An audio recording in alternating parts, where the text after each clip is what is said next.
vamos a empezar, vamos a empezar con un pequeño resumencillo de lo que vimos la clase pasada. En resumen, podemos decir que las células procariontes o procariotas, que son sinónimos, son células u organismos que carecen de un núcleo verdadero, ¿sale? Y presentan su DNA en una sola molécula, generalmente más pequeña que de las eucariotas, tiene una forma circular. Cuando digo circular no es que es un círculo perfecto, sino que está así más bien como que ondulado, ¿no? Y las células eucariontes,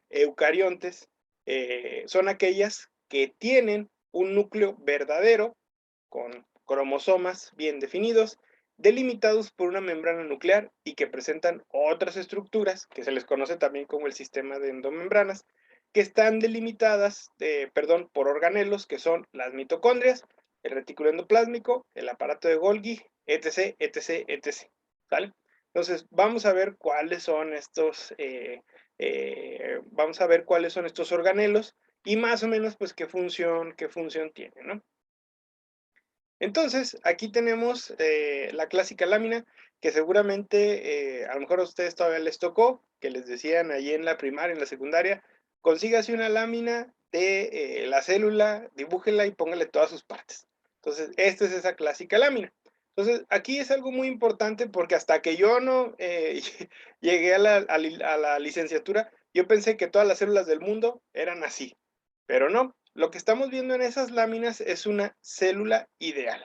Entonces, cuando decimos ideal, quiere decir que idealmente, pues tiene todas sus partes, ¿sale? Pero no todas las células y no todo el tiempo tienen las mismas partes. ¿Por qué? Depende de la fisiología y depende del organismo que estemos hablando. Entonces, aquí tenemos en este esquema, junto con pegado, a la célula vegetal y a la célula animal. Entonces, repito, esto es una célula ideal. No quiere decir, porque esto sí de plano no existe, que hay una célula que sea vegetal y animal al mismo tiempo y tenga estas partes, ¿sale? Entonces, hagan de cuenta que la partimos aquí a la mitad y únicamente para fines explicativos están las partes que tienen ambas dos en conjunto, que es la célula vegetal y animal. Pero no quiere decir que las tengan todas. Ahorita vamos a analizar punto por punto. Entonces, células vegetales son obviamente todas las células que tienen las plantas, tanto las superiores como las llamadas inferiores. Entonces, las plantas superiores, pues son básicamente todas las angiospermas y las gimnospermas, antes conocidas vulgarmente como criptógamas, que son las plantas que no tienen flor, y fanerógamas, que son las que sí tienen plantas con flor, ¿no? Aparte, las células vegetales también se encuentran en lo que se conoce como las algas. Entonces, hay algas microscópicas, ¿sale? Entonces, que hacen fotosíntesis y tienen también esas partes. Y ahorita lo vamos a analizar. Y las células animales son las que tenemos de mi lado derecho. Tienen todas estas partes que ahorita vamos a analizar. Y básicamente estas células animales se encuentran también en los animales superiores y en lo que conocemos como los animales inferiores o microscópicos, que son los protozoarios, los nemátodos, etc., etc. Entonces, la de la derecha son las células que ustedes y yo tenemos, ¿sale? Pero, por ejemplo, una mujer no va a tener células que tengan flagelo, ¿sale? Porque los flagelos son exclusivos de los espermatozoides y únicamente los tenemos los hombres, ¿sale? Aparte, ya que hago un paréntesis, hay células vegetales que tienen flagelos, como algunos tipos de pólenes y estructuras reproductivas de algunas plantas, ¿sale? Pero eso lo vamos a ver después, o más bien lo van a ver después ustedes en botánica. Entonces, sí llega a haber flagelos en las células vegetales, pero pues son rarillos, no es la norma, ¿no? Entonces, bueno, vamos a ver qué rollo con las partes de la célula, ¿no? Entonces, vamos a ver primero la animal, porque es de la que más conocemos, simple y llanamente porque es la que más hemos estudiado por función del cuidado de la salud de los seres humanos, ¿sale? Entonces vamos a ver qué show con todas las cosas que tiene, ¿no? Entonces, lo primero que vemos de arriba para abajo es lo que ya conocimos como el flagelo. Entonces, el flagelo está aquí. La palabra flagelo básicamente significa látigo.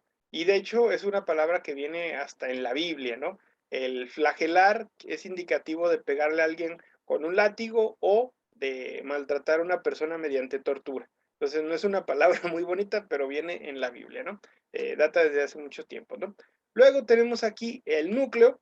El núcleo, pues básicamente es muy parecido, muy similar al que hay en las células vegetales. Básicamente su chamba, pues es hacer la de cerebro, es esto que está aquí como moradito, y su chamba, pues es mantener la integridad de lo que se conoce como el nucleolo. El nucleolio es el núcleo del núcleo y ahí se encuentra todo el DNA y el material genético, ¿no? Luego tenemos aquí el complejo de Golgi, que son estos saquitos que se ven por aquí, también lo tienen las células vegetales, hacen la misma chamba, y el complejo de Golgi es la modificación posttransduccional de las proteínas y el procesamiento de algunos nutrientes. Visto de otra manera, el complejo de Golgi es una especie de estomaguito para las plantas, ¿vale? Luego tenemos al citoplasma. El citoplasma es todo lo que está dentro de la membrana plasmática, es una interfaz acuosa y es una interfaz muy chistosa porque se le conoce como la interfaz de sol a gel. No quiere decir que tenga un sol bonito, así como los que pintaba Bob Ross, sino que viene de un estado que puede estar sólido o gelatinoso dependiendo de las condiciones que necesite la célula, ¿sale? El citoplasma es muy importante. ¿Por qué? Porque al ser un medio acuoso tiene ciertas características de temperatura, pH, solidificación, que permiten la fisiología de la célula, ¿sale? Luego tenemos aquí lo que se conoce como el cuerpo basal, que es la base de, ¿cómo se llama? Del flagelo. El cuerpo basal está constituido normalmente de microtúbulos, ¿sale? Entonces, el flagelo se mueve por estas fibras, que son los microtúbulos, y más o menos tiene el mismo funcionamiento de contracción y dilatación que los músculos, ¿no? Por acá tenemos un microfilamento. Normalmente estos microfilamentos son cosas que tienen proteína y son parte de lo que se conoce como el citoesqueleto. Entonces, la célula, como la imaginamos, no es un saco así de agua, así nomás que está como un globo que se puede mover así como tal cual, sino que por dentro está estructurado de tal suerte que tiene anclajes, que tiene una especie de huesitos, vamos a decirlo de alguna manera, que le dan cierto soporte y rigidez y que previenen de su ruptura y le dan cierto soporte mecánico, ¿no? Luego viene esta parte de aquí que se le puede conocer como centrosoma o centriolo, y básicamente los centrosomas o centriolos son también parte del citoesqueleto, pero cumplen una función específica, ¿no? Los centriolos se les conoce también como centros de organización para la división celular. Aquí, en esta parte, la célula sabe que debe empezar a reorganizarse para la hora de la división. Entonces, cuando vemos que hay formación de centriolos, básicamente se forma una línea acá y una línea del otro lado. Entonces, eso le dice a la célula, hey, por aquí nos vamos a partir para empezar nuestro proceso de división, ¿sale? Luego vienen los ribosomas. Los ribosomas, hay ribosomas libres, pero la gran mayoría de ellos están en lo que se conoce como el retículo endoplásmico rugoso, que es esta cosita verde de aquí. El retículo endoplásmico rugoso, su chamba es básicamente agarrar todo el RNA que se produce en el núcleo, el RNA mensajero, y transformarlo a proteínas. Entonces, ¿cómo lo transforma en proteína? Pues gracias a lo que está aquí dentro, que son los ribosomas. Los ribosomas son una especie como de lonchecitos que básicamente leen el RNA y su chamba es la producción de proteínas, ¿sale?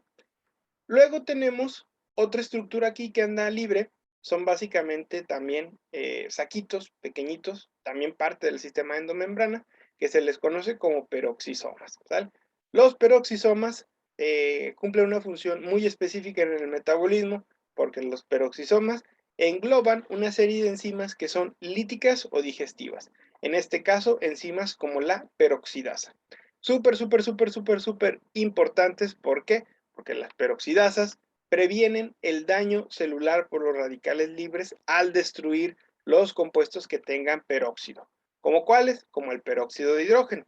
El peróxido de hidrógeno es un agente que se utilizaba, bueno, todavía aquí en México lo podemos conseguir, Es un agente antiséptico, se le conoce como el agua oxigenada. Si un día te cortas y te echas de eso, te salen burbujas, parece que tienes rabia en una herida y te arde como el carajo.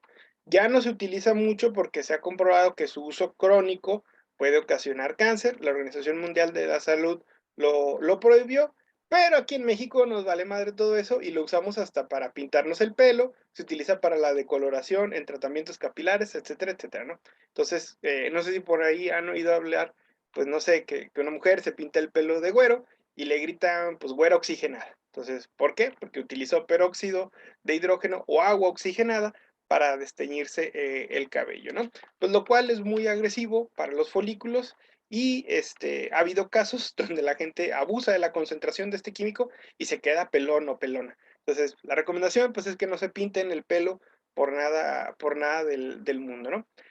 Pese a lo que mucha gente no cree esto, la configuración del color del pelo, yo sé que no tiene nada que ver con esto, no es eterna, o sea, nuestro pelo por sí solo va cambiando de color y al parecer el color también es único en las personas, ¿no? O sea, si bien es cierto que podemos decir, ah, lo tiene castaño, lo tiene negro, etcétera, etcétera, parece que el color pues es único, ¿no? Entonces, bueno, continuando con el tema, tenemos por acá a las mitocondrias. Las mitocondrias son estas de por aquí. Ya les había platicado en la clase anterior que cuando hay una fusión de gametos de óvulo y espermatozoide, los seres humanos nos quedamos con las mitocondrias de nuestra mamá, ¿sale? Entonces tenemos más material genético de nuestra mamá que de nuestro papá, ¿no? Entonces, en ese sentido, la chamba de las mitocondrias es en cierta medida la producción de energía porque se encargan de la respiración, se encargan de la producción de energía a través de lo que se conoce como el mecanismo de la respiración, ¿sale? Entonces son como los pulmones de la célula, ¿sale? Eso no quiere decir que tengan dos, pueden tener una, dos, tres, pero por lo menos todas las eucariotas tienen una, ¿sale? Por lo menos. Entonces, su chamba, como ya lo dije, es la respiración. Luego viene la membrana plasmática. La membrana plasmática también la tienen todas las células, tanto eucariotas como procariotas, pero es diferente en las eucariotas. Por lo general es más grande y permite o no el paso de ciertos compuestos, ¿tal? Entonces, esto es la célula animal. Y la célula animal, repito, es una célula eucariota. Entonces, vámonos ahora de este lado para analizar a su prima hermana, la célula vegetal. Entonces, ya no voy a repetir algunos de los que ya dije porque pues, son igualitos, ¿no? Entonces, peroxisoma es igual que en los animales, ¿no? Mitocondria es igual que en los animales. Complejo de Golgi, igual que en los animales. Microfilamento igual.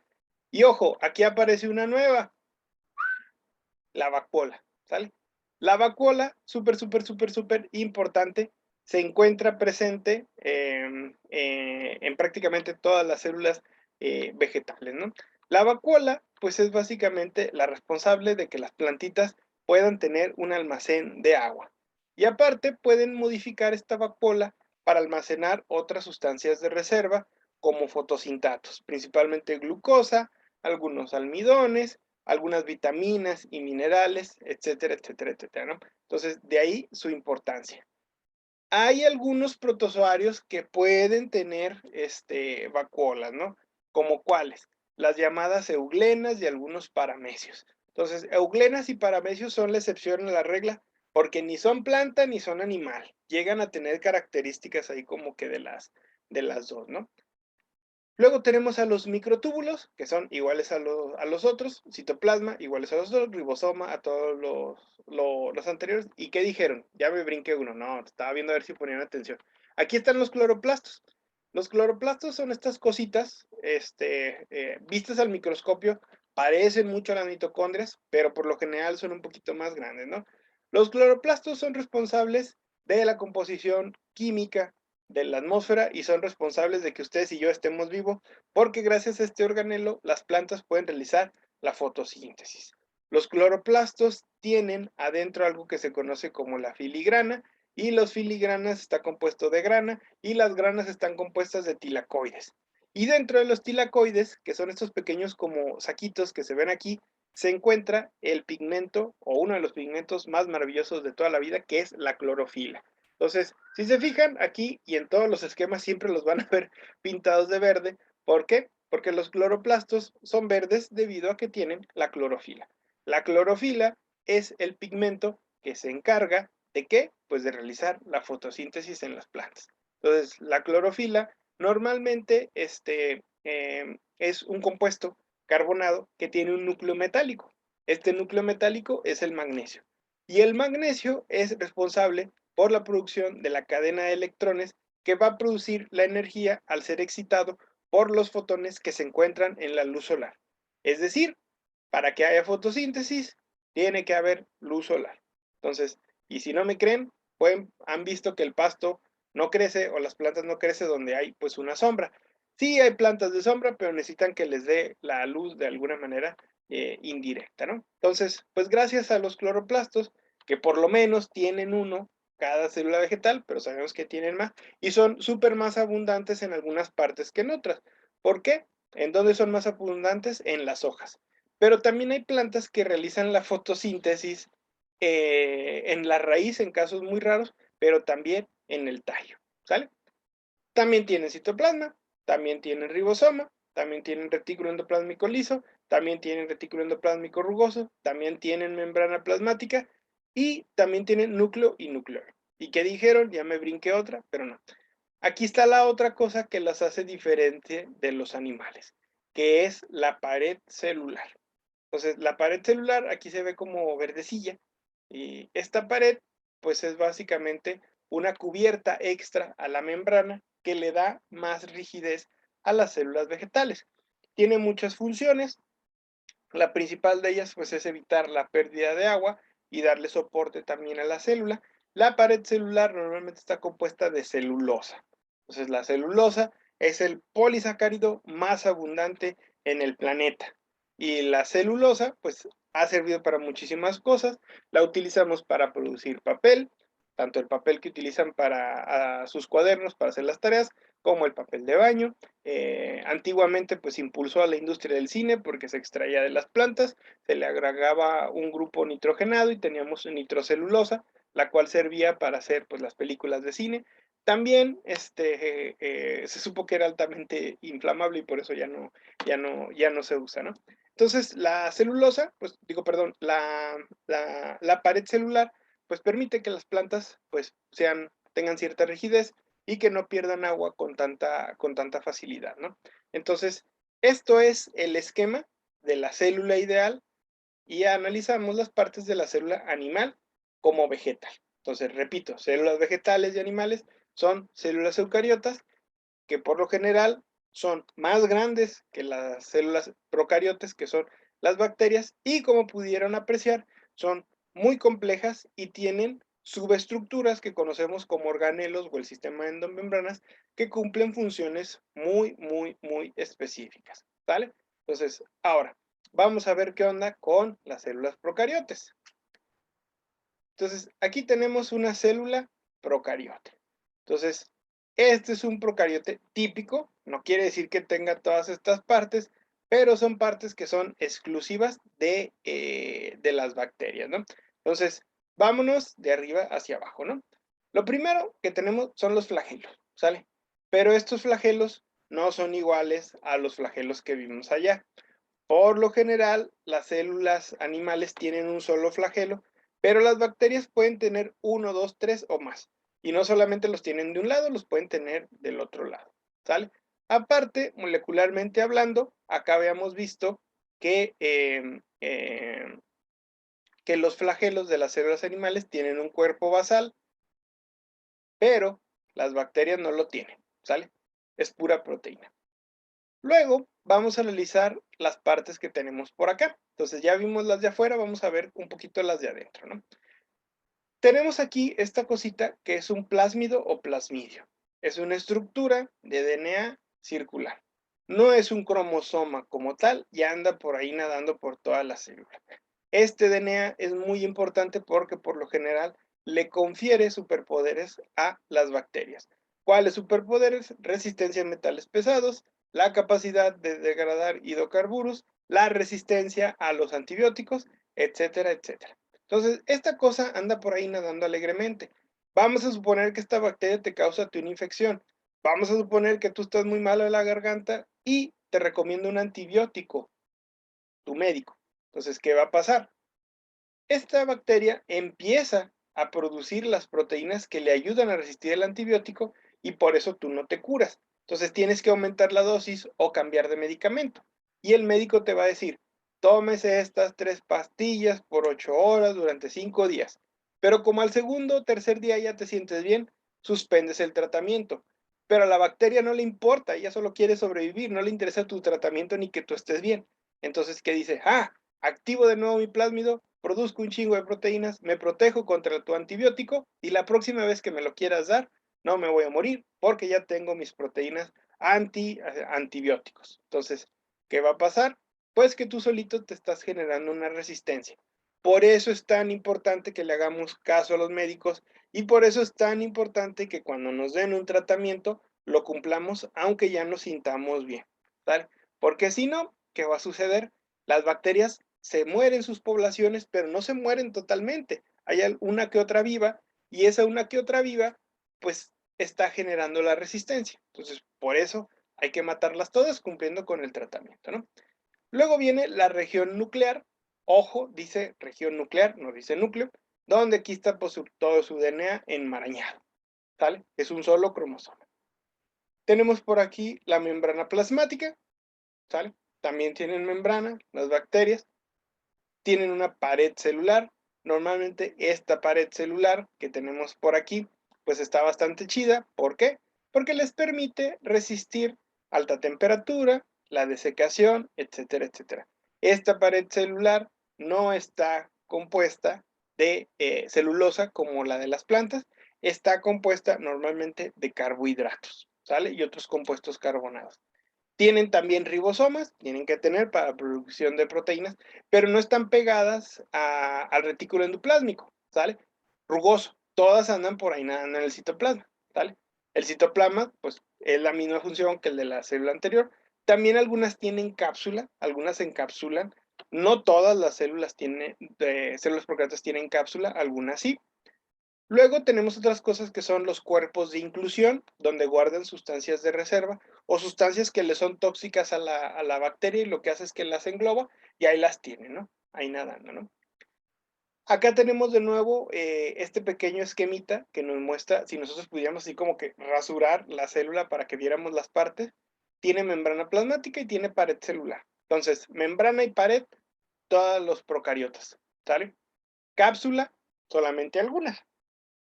Y luego por aquí tienen unas cosas que se llaman fimbrias y que en los libros más viejitos viene también como pelillos. Entonces, o viene también como pili. Entonces, estas cosas son muy importantes. ¿Por qué? Porque esto le permite a la bacteria de alguna manera sentir su espacio y le permite sentir a otras bacterias y agruparse para formar biopelículas.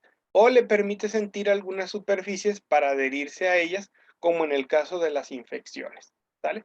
Entonces, y aparte se ha visto que hay una especie como de reconocimiento sexual, donde de alguna manera se identifica con otras bacterias y les comparte material genético. ¿Sale? Entonces, tiene muchas funciones que todavía no se descubren, las llamadas fimbrias. Entonces, estas fueron todas las partes de las células eucariotas y de las células procariotas. Y tan tan. Entonces, la próxima sesión vamos a empezar a ver todas las características que tienen algunos de los grupos taxonómicos principales, ¿sale? Entonces, estos grupos normalmente los vamos a analizar en la unidad número 2, que es el entorno microbiano. Entonces, si alcanzamos, pues el el miércoles les daré clase. Si no, pues ya hasta el lunes de la siguiente semana. ¿Sale?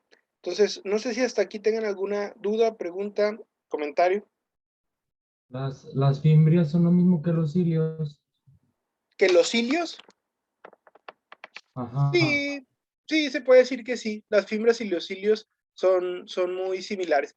Pero normalmente utilizamos el término cilio para los, ¿cómo se llama? Para los protozoarios. O sea, al microscopio se ven iguales, se ven igualitos. Pero en el caso de las, ¿cómo se llama? De los protozoarios, nada más sirven para movimiento. En el caso de las bacterias, como les dije ahorita, tienen también ese mecanismo de reproducción sexual y de transmisión de material genético. En los protozoarios no lo tienen. Aparte, las fimbrias, en el caso de las bacterias, no les sirven para moverse, nada más los flagelos. Sí, esa es la principal diferencia. ¿Alguien más?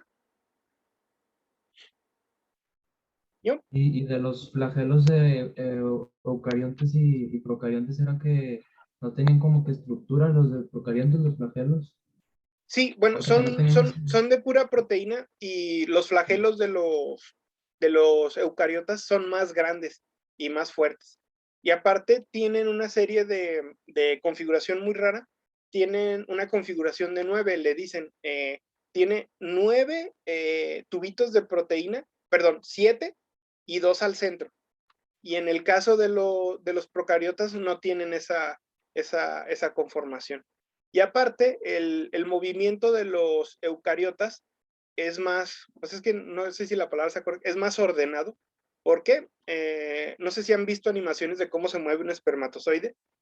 Antes pensábamos que era así, pero en realidad es como una colita de marrano. O sea, va haciendo así como un espiral para desplazarse. O sea, no es que se vaya haciendo así, sino que va así, haciendo una colita así como de marrano. Y en el caso de las bacterias, no, porque no nomás tienen un flagelo, pueden tener 2, 3, varios, etc. Y su movimiento es más caótico, más desordenado.